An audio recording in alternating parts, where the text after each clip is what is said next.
जय गुरुदेव। प्रेम न बारी उपजे, प्रेम न हाट बिकाय। राजा प्रजा जेहि रुचे, शीस दे लई जाय।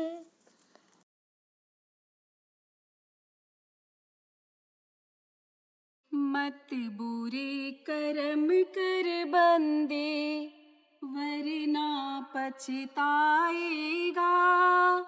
भगवान की नजर में क्या मुँह दिखलाएगा, क्या मुँह दिखलाएगा। मत बुरे कर्म कर बंदे, वरना पछताएगा। भगवान की नजर में क्या मुँह दिखलाएगा, क्या मुँह दिखलाएगा। जब तेरी कर्मों का होगा वहाँ हिसाब रे, होगा वहाँ हिसाब रे। जब तेरे कर्मों का होगा वहाँ हिसाब रे, होगा वहाँ हिसाब रे। तेरे कर्मों की हम जब खुलेगा किताब रे, खुलेगा किताब रे। तेरे कर्मों की हम जब खोलेगा किताब रे, खोलेगा किताब रे। तू खुद ही सोच ले उस पल, उसे क्या बतलाएगा। भगवान की नजर में क्या मुँह दिखलाएगा, क्या मुँह दिखलाएगा। तू खुद ही सोच ले उस पल, उसे क्या बतलाएगा।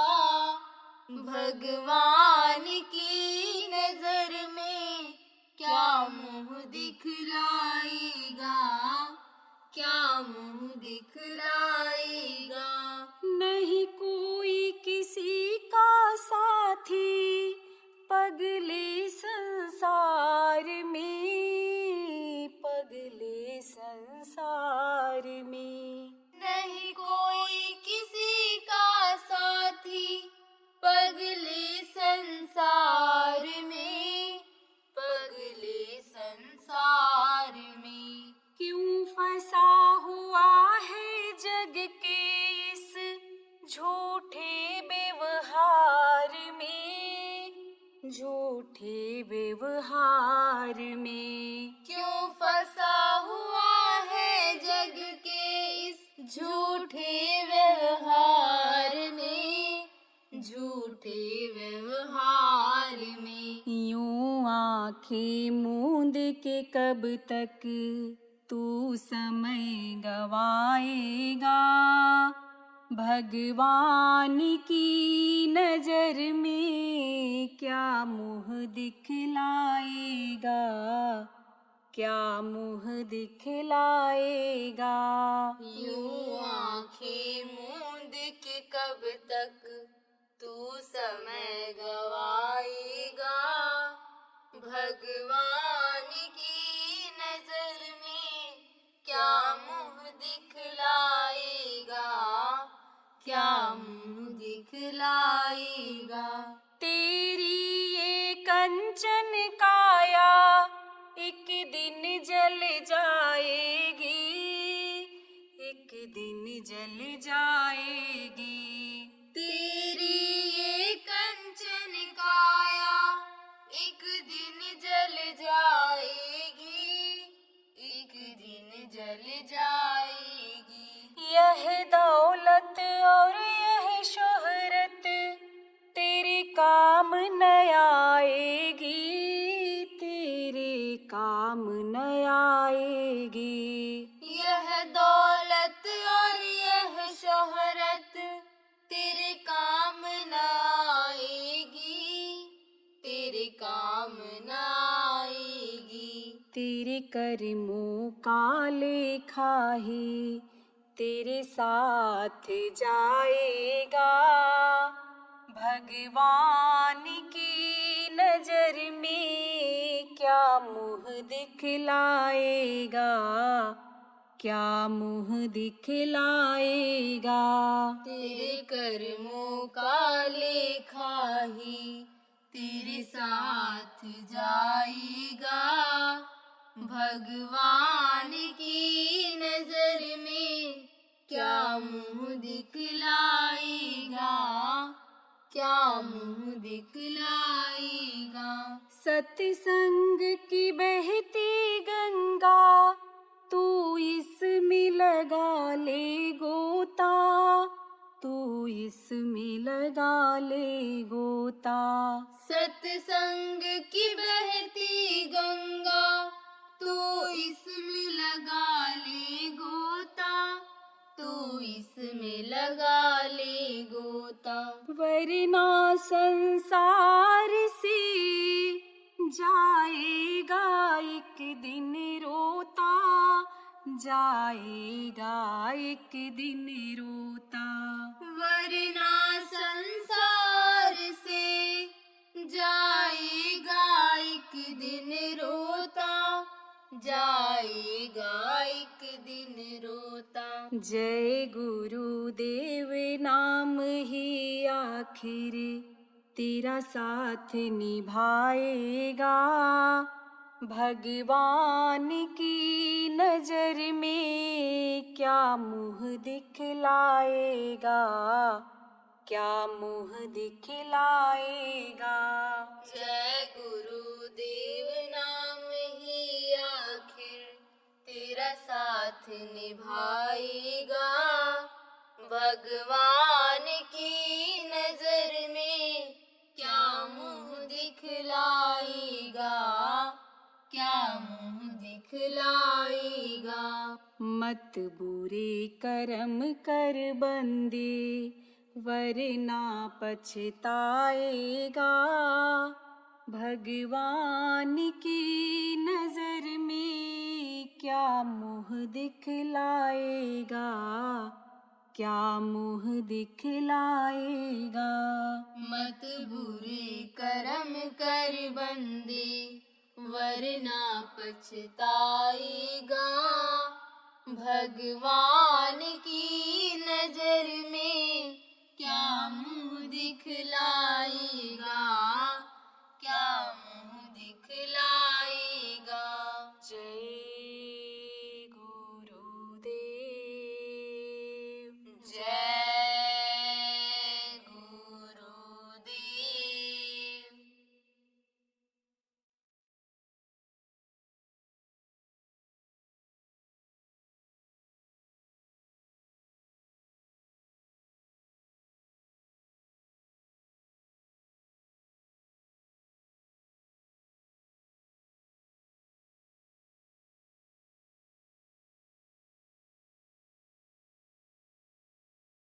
तो कहा, हे गुरु, हे मेरे सदगुरु, हे मेरे प्यारे मालिक, आप ऐसी दया करो कि सहर्ष कमल दल हम क्षण भर में उतर जाएं, निकल जाएं उससे, और त्रिकुटी ले संभाली, त्रिकुटी हमको संभाल ले। यानी ये कैसे संभालती है जीवात्मा, जीवात्मा कैसे संभालती है?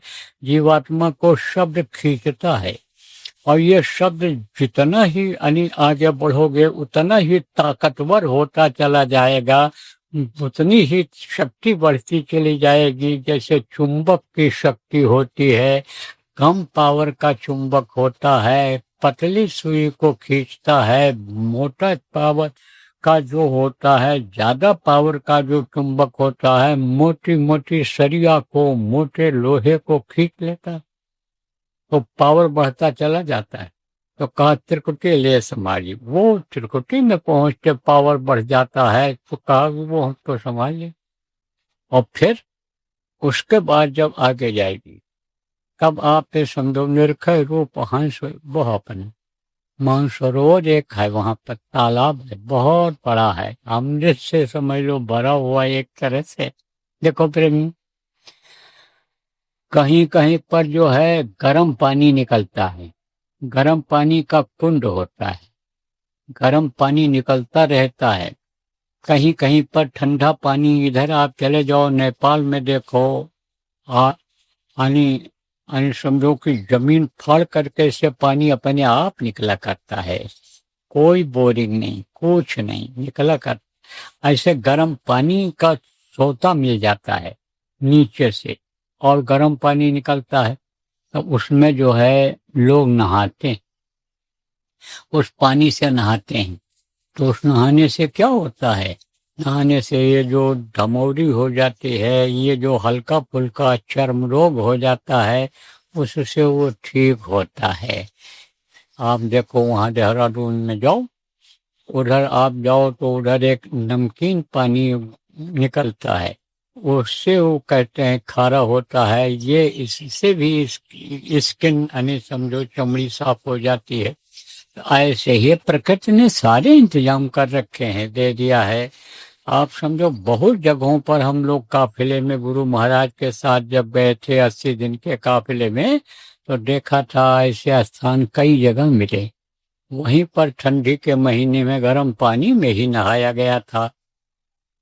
आप पे समझो बहुत से लोगों ने कपड़ा धोया, गंदगी निकल गई, उसमें जो इधर उधर से आ गए थे, जो तबीयत तो गड़बड़ कर रहे थे, रात को परेशान कर रहे थे काट कूट करके, वो लोग भी निकल गए बगैर प्रयास हुए। भवभंगा समझाओ, बगैर प्रयास के निकल गए। तो अब आप फिर समझो कि यानी मानसरोवर ऐसे ही एक तालाब है, उसमें सूरज जब स्नान कर लेती है तब ये अपने रूप को पूर्ण रूप से देखने लगती है। जैसे देखो, अपने हाथ को देखो, पैर को देखो, पसीना बहा है आपके, धूल गद उड़कर पड़ी है, ये बदन गंदा हो गया है।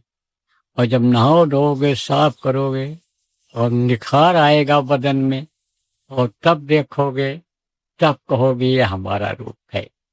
अभी आपके पैर में कालिख लग जाए, मुंह में कालिख लग जाए तो पता चलेगा, शीशे में भी देखोगे तो नहीं पता चलेगा कि यह हमारा रूप है। लेकिन अगर साफ हो जाए, वही बढ़िया से निखार आ जाए उसमें, धोने से, रगड़ने से, तब अपना रूप दिखाई पड़ेगा आपको। देखोगे कि हाँ ये हमारा रूप है, हम ऐसे हैं। तो निर्खय रूप हंस वो अपना, वहाँ हंस हो जाती है ये जीवात्मा। जीवात्मा ये जब वहाँ थी तो हंस रूप में ही थी। हंस देखो क्या करता है, यानी वो हंस जो है मोती ही खाता है, वो ये कीड़ा मकोड़ा ये सब नहीं खाता है। तो ये जो जीवात्मा थी, आपके समझो ये दाल भात नहीं खाती थी, वहां पर रोटी चुपड़ी हुई नहीं खाती थी, ये बढ़िया सब्जी पनीर की और कचौड़ी पूड़ी खीर नहीं खाती थी वहां पर। ये जीवात्मा वहां पर एक तरह से अमृत पान करती थी। ये जीवात्मा ऐसा भोजन करती थी कि जिसका असर कभी खत्म ही न हो। तो ये जीवात्मा जब वहां थी तो समझो कि हंस रूप में थी, बहुत ही सुंदर थी। आवरण चढ़ते चढ़ते, ये जो कर्मों का पता चढ़ते चढ़ते ये गंदा हो गई यहाँ पर। तो जब ऊपर थी तो यह हंस रूप में थी, और फिर जब नीचे उतारी गई, सहस्त्र कमल में इधर आई, तब शिव कहलाई। और जब ये इस मनुष्य शरीर में बंद कर दी गई, तब इसको जीव कहा जाने लग गया। तो ये फिर ये जिसको फिर आत्मा, जो ये परमात्मा से जुड़ी हुए, तो संतों ने उसके आगे, जीव के आगे आत्मा लगा दिया कि आपसे जुड़ी हुई हो, परमात्मा से जुड़ी हुई हो। संतों ने देखा, वेद जब खोला, तब इसका नाम जीवात्मा रख दिया। तो अब आप पे समझो, यह हंस रूप जब होती है, साफ हो जाती है बिल्कुल, वहां कुछ नहीं रह जाता है, किसी तरह का कर्म नहीं रह जाता है, धुल जाता है कर्म, तो यही धुल जाता है जब इस पिंडी शरीर से निकलती है, आप ये समझो प्रकाश में जाती है, जब अपना रूप का इसको बोध हो जाता है, ज्ञान हो जाता है, तभी ये कर्म क्षीण हो जाते हैं। लेकिन वहां पर सारे शरीरों से ये मुक्त हो जाती है। यहाँ पर जो रहेगा, इस शरीर को जो छोड़ेगा, लिंग शरीर में जाएगा, उसमें भी गंदगी रहे। फिर और समझो सूक्ष्म शरीर में जाती जीवात्मा, वहां भी गंदगी रहती है। और फिर कारण शरीर में जाती, वहां भी गंदगी रहती है। लेकिन आगे जब बढ़ती है ये, तो इसकी गंदगी साफ हो जाती है। और मानसरोवर में जब ये स्नान करती है, तब निरखय रूप हंस वहापन, है ना, खोले द्वार की वाली, तब दरवाजा खुल जाता है। क्यों खुल जाता है? वो सतलोक की जीवात्माएं ही देखती हैं कि हमारे बिछुड़े हुए साथी, हमारे समझो साथ रहने वाले बिछड़े हुए आ रहे हैं, तो हम चल करके उनको ले आऊं। जैसे दोस्तों को लेने, सहेलियों को लेने, रिश्तेदारों को लेने आप लोग रेलवे स्टेशन बहुत से लोग जाते हो, बस स्टैंड जाते हो, एयरपोर्ट जाते हो कि भाई वो आ रहे हैं, चल करके ले आवे, ऐसे हुआ थी। अब जब जाते हो आप लोग, तो गाड़ी लेकर जाते हो, आपके पास है नहीं कुछ है तो टैक्सी में कहते हो बैठा के लाएंगे, कौन ऑटो में उनको बैठा के लाएगा। ऐसे ही वो स्वागत के लिए आती हैं। जैसे आप गुलदस्ता देते हो, माला पहनाते हो, आप समझो कुछ रास्ते के लिए नाश्ता पानी देते हो कि भाई दूर है तो रास्ते में खा पी लेंगे, स्वागत करते हो। ऐसे ही वो स्वागत के लिए आ जाती और फिर अपने साथ गाजे बाजे का साथ, उत्सव के साथ लेकर के जाती हैं जीवात्माओं। तो साधक ने यही मांगा, यही मांगना चाहिए गुरु से। गुरु से छोटी मोटी चीज नहीं मांगना चाहिए, गुरु से यही मांगना चाहिए कि निरखय रूप हंस वो अपना। ये हमारा जो हंस जीवात्मा है यहाँ पर, एक तरह से ये कौवा जैसी हो गई। कौवा कौवा काला होता है, वो हंस जो है एकदम सफेद होता है। तो ये कौवा क्यों कहलाई? यही कर्म जमा होते चले गए जन्म जन्मांतर के, तो कर्म जमा हो गए। तो कर्म के जो जमा हुए वो कौन कर्म थे? काले कारनामे जिसको कहते हो, ये जो बुराइयां किया इस शरीर से पिछले जन्मों में, कई जन्मों में वो जमा हो गया। तो जमा हो गया तो एक काली हो गई, तो इसको कौवा का उदाहरण दिया गया। आप ये समझो, इसीलिए संतों ने कहा सत्संग सुनते रहोगे तो कौवा से यही जीवात्मा हंस बन जाएगी। संतों का उदाहरण देकर लोगों ने समझाया कि हैवान इंसान बन जाता है और इंसान भगवान बन जाता है, और भगवान से परमात्मा तुल्य वो कर देते हैं। कौन? संत कर देते हैं। संत का शरण अगर मिल जाए, संत अगर दया कर दें, समर्थ गुरु मिल जाए, समर्थ गुरु दया कर दें, तो वो इसको हंस बना देते हैं। इस जीवात्मा के अंदर परमात्मा की पूरी ताकत ला देते हैं, सत्पुरुष की पूरी ताकत ला देते हैं। इसको सायुज्य मुक्ति दिला देती।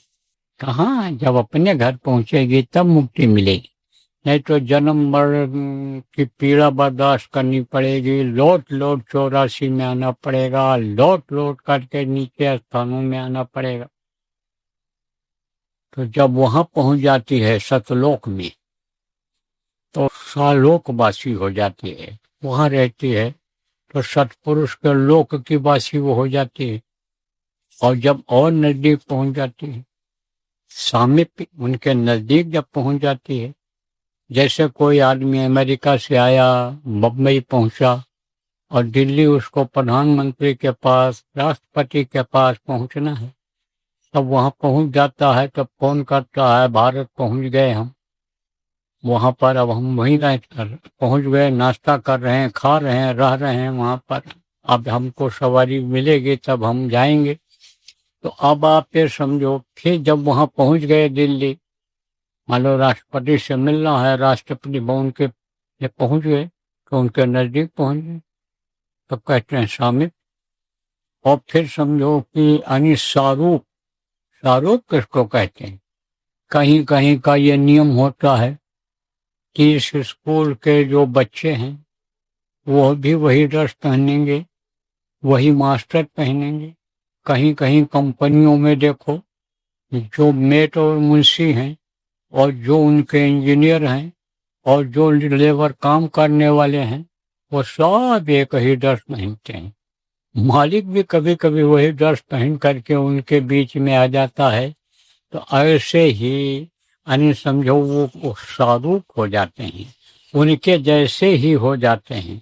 कुछ ऐसे भी स्थान हैं कि जहाँ कपड़ा पहन करके कोई जाता है तो अपना कपड़ा उतरवा देते हैं और धोती पहन करके ही वहां अंदर जाना रहता है।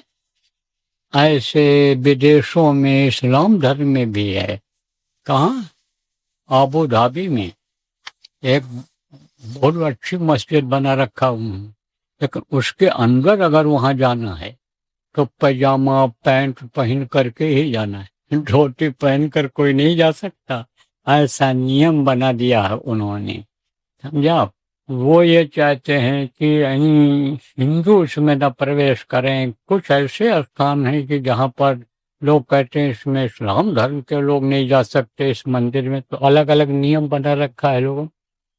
तो वहां पहुंच जाए जो, वो उसी तरह का वेशभूषा यानी धारण हो जाता है, उसको उनके जैसा दिखने लग जाता है। जैसे आपके धर्मशाला है हिमाचल प्रदेश में, जहाँ ये दलाई लामा रहते हैं, तो वहाँ पूजा करते हैं वो लोग अपने अपने तरीके से। तो बोलते हैं ऐसे, फिर कोई नगाड़ा बजाता है तो कोई फिर ऐसे एक जो है मिट्टी के बर्तन में रखे रहते हैं, उसको थोड़ा सा पीते हैं, फिर समझो करते हैं। तो सब एक जैसे दिखते हैं, पता ही नहीं चलता कि इसमें गुरु कौन है, चेला कौन है, कौन दलाई लामा है, कौन क्या है। ऐसे ही उन्हीं जैसे हो जाते हैं सारे जीव। और उसी सतदेश में ही नहीं, यहीं से ऐसा शुरू हो जाता है। शिवलोक में पहुंचे तो शिव जैसे दिखाई पड़ते हैं सब लोग, और शिव लोक में पहुंचने वाले के अंदर शिव की ही ताकत आ जाती है। ब्रह्मा के लोक में, विष्णु के लोक में जहाँ ये जीवात्मा पहुंचती है, उनकी ताकत आ जाती है, उन्हीं रूप में हो जाती है। तो सारूप मुक्ति होती है।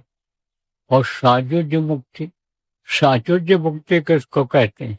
जिसमें वो समा जाते हैं, जिनमें बैठ जाते, कहते सिर पर बैठ गए इनके, सरस्वती सिर पर बैठ गई हैं कि तुरंत ये कोई चीज लिख देते हैं, सोचने की पढ़ने की जरूरत नहीं पड़ती है, तुरंत जवाब दे देते हैं। एक आदमी ने सवाल किया नहीं, तुरंत जवाब दे दिया। तो कहते सरस्वती अरिष्ट है, सरस्वती सिर पर बैठी हुई है। नीचे ही ये मिल जाती हैं। सरस्वती कौन है? ये लिंग स्थान पर ही मिल जाती हैं जब साधना की जाती है। इनको अष्टांग योग, हठ योग, कुंडली जगाने वालों को भी मिल गई। आप पे समझो कि जब वो चक्र रुका, इंद्रिय चक्र रुका, तो ब्रह्मा, सावित्री, गायत्री, सरस्वती ये सब दिख जाती हैं। तो जैसे सरस्वती को कहा गया, ऐसे ही उनकी पूरी ताकत आ जाती है। गुरु महाराज के अंदर हमारे उनकी पूरी ताकत थी, और तब भी थी, अब तो वो उन्हीं रूप में हो गए, उन्हीं जैसे हो गए, शब्द रूप में हो गए गुरु महाराज। तो आप ये समझो उसको साजुज्य मुक्ति कहते। जो उनके गुरु थे, किसके गुरु महाराज के गुरु महाराज थे, उनकी दया हुई उनके ऊपर। जिनकी दया गुरु महाराज की प्रेमियों हमारे ऊपर हो रही है, आपके ऊपर हो रही है, ऐसे ही गुरु को जो मान लिया भाव से, प्रेम से, भक्ति से, गुरु की बातों पर विश्वास कर लिया, गुरु के आदेश के पालन में जो लग गए, उनके ऊपर सबके ऊपर दया हो जाती है, सबके ऊपर हो जाती है। तो गुरु महाराज के ऊपर उनके गुरु की दया हुई। मुझे तो 40 साल रहने का मौका मिला। हम लोग जब कहते थे आप कर रहे हो गुरु महाराज, आपकी वजह से हो रहा है, आपकी दया से हो रहा है। कहते सब गुरु महाराज की दया है। अपने गुरु महाराज को बराबर सामने रखते थे, श्रेय उनको देते थे। हम आप देखो क्या गलती करते हैं, करते सब गुरु महाराज हैं, कराते सब गुरु महाराज हैं, अकल सब गुरु महाराज देते हैं, लेकिन बड़ा मन ये पापी समझिया रे, ये पापी मन अपने को श्रेय दिला देता है, मैंने कराया, मैंने किया, मैंने ऐसा किया। लेकिन गुरु महाराज श्रेय हमेशा अपने गुरु को ही देते रहे। तो जब हमारे गुरु महाराज जैसे गुरु महाराज मिले और गुरु महाराज को साजुज मुक्ति अब मिल गई, ऐसे ही समझो हमको आपको जो गुरु महाराज मिले हैं, इनकी दया हो जाए तो ये साजुज मुक्ति दिला दें, ये दरवाजा खोल दें। यानी समझो कि यानी गुफा पर सतनाम समाये। अभी प्रार्थना किया गया, वो गुफा महाकाल का, महाकाल रचया बहुजाल, हम जो महाकाल ने महाजाल रच दिया है। पड़े पड़े आप पे समझो कि अन्य समझो मैदान महाकाल का बना दिया है, उस मैदान में चलते चलते चलते हार जाओ, न पार हो पावे, बहुत समय लग जाए। कितनी जीव वहां पहुंच करके फंसे हुए हैं, पड़े हुए हैं, निकल नहीं पा रही। बंद कर दिया उधर से। जैसे एक जेल की कोठरी होती है और एक जेल का घेरा होता है। जब कोई आंदोलन लड़ाई झगड़ा करता है, जब जिंदाबाद मुर्दाबाद प्रशासन के खिलाफ बोलने लगता है, तब कहाँ तक कोठरी में बंद करें, कितनी कोठरी जेल की बनाएंगे, तब वो एक घेरे के अंदर ले जाते हैं, बंद कर देते हैं, क्या उसी में रहो। लेकिन निकल नहीं सकते हो उससे। क्यों? निकलने का रास्ता पर ही सिपाही खड़े हुए हैं, नहीं जा सकते हो, तुम बंदी बना लिए गए हो, कैदी हो गए हो तुम। तो वो दरवाजे नहीं खुलता है, दरवाजे नहीं मिलता है, वहाँ इतना बड़ा है कि दरवाजा ही नहीं खोज मिलता है वहां पर। तो अब आप ये समझो कि अन्य गुफा पर, उस गुफा से पार करना पड़ता है, गुफा पार। लेकिन जब गुरु की दया हो जाती है, गुरु आगे चल पड़ते हैं, गुरु साथ दे देते हैं, तो गुफा पर सतनाम समाये, फिर यह सतनाम में समा जाती है जीवात्मा। तो यही मांगा गया, अभी देखो प्रार्थना किया गया, गुरु यानी समझो कि गुरु से ये चीज मांगी गई, गुरु की दया अप्रेमियों लेने की जरूरत है, गुरु भक्ति करने की जरूरत है। गुरु भक्ति किसको कहते हैं? गुरु भक्ति गुरु के आदेश के पालन को गुरु भक्ति कहते हैं। असली गुरु भक्ति वही है जो गुरु कहें करो तुम सोई, मन के कहे करो मत कोई, तब गुरु खुश होंगे। और गुरु खुश हो जाएंगे तभी बात बनेगी। बाकी जग रूठ जाए लेकिन गुरु प्रसन्न रहे तो कुछ नहीं हो सकता, कोई कुछ नहीं। हर रूठे तो ठौर है, गुरु रूठे नहीं ठौर, गुरु के रूठे कहीं ठौर नहीं मिलता है। इसीलिए कहा गया कि गुरु की पूजा में सबकी पूजा, गुरु समान कोई देव न दूजा। गुरु के चरणों की भीख मांगनी चाहिए, उन्हीं से चरणों को मांगना चाहिए कि अपना चरण हमको दे दो, पकड़ा दो, आपका चरण न छूटे। तो भक्ति उसी को कहते हैं। जय गुरुदेव। जो कभी न देखा न सुना, आइए देखिए और सुनिए। शरद पूर्णिमा सत्संग में आओ, पूर्ण चंद्र का दर्शन पाओ। वक्त गुरु बाबा उमाकांत जी महाराज द्वारा शरद पूर्णिमा के अवसर पर सत्संग एवं नामदान। दिनांक 6 अक्टूबर 2025 प्रातः 6 बजे से एवं सायं 4 बजे से। 7 अक्टूबर 2025 को प्रातः 6 बजे से। स्थान नवीन मंडी स्थल, कानपुर हाईवे, उरई, जिला जालौन, उत्तर प्रदेश। संपर्क नंबर 9838359809 व 9695975601। जय गुरुदेव।